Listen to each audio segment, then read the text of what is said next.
Naročanje na preglede, izdajanje receptov, napotnic, bolniških listov ter ostala komunikacija bodo od marca pri vseh osebnih zdravnikih in zobozdravnikih mogoči prek portala oziroma aplikacije Zvem. Bo pa treba zato imeti kvalificirano digitalno potrdilo, kar v slabo voljo spravlja predvsem starejše. Na Ministrstvu za zdravje sicer obljubljajo, da bodo pacientom pomagali na posebni digitočki. Kje, kdaj, Tjaša Dogolin.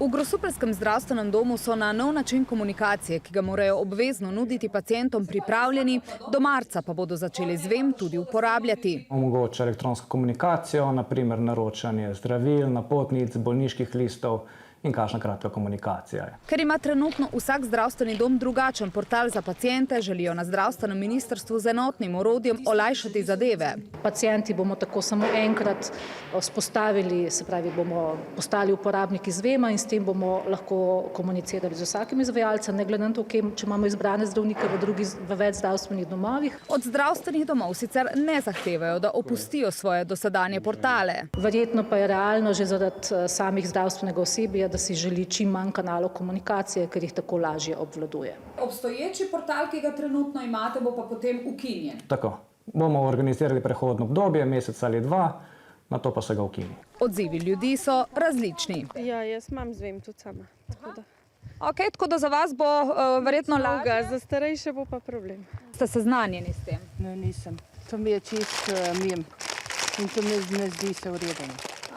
Zakaj? Je komplicirano? Ja, seveda. Za dostop do Zvema je treba namreč imeti digitalno potrdilo, ki se ga pridobi na upravni enoti. Potrebno je s sabo imeti osebno izkaznico in pa morajo imeti elektronski naslov, kamor se bo potem to poslalo. Enako zadeva je tudi z SMS pasom, s tem, da pri SMS pasu je potrebno imeti telefonsko številko in pa isto, bom rekel, poštni predal.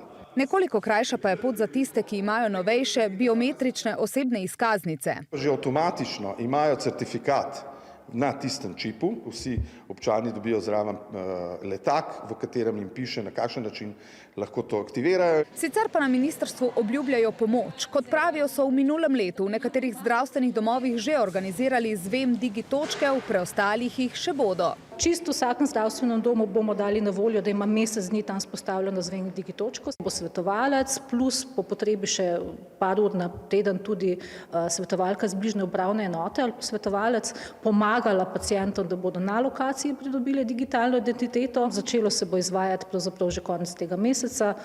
Imeli bomo objavljeno seznam zemljevid, se pravi, kje se bo to delalo. Tisti, ki so nekoliko slabše digitalno pismeni, pa lahko na območnih enotah ZZZS oddajo tako imenovano Zvem pooblastilo. Storitve zanje bodo tako opravljali svojci in brez skrbi.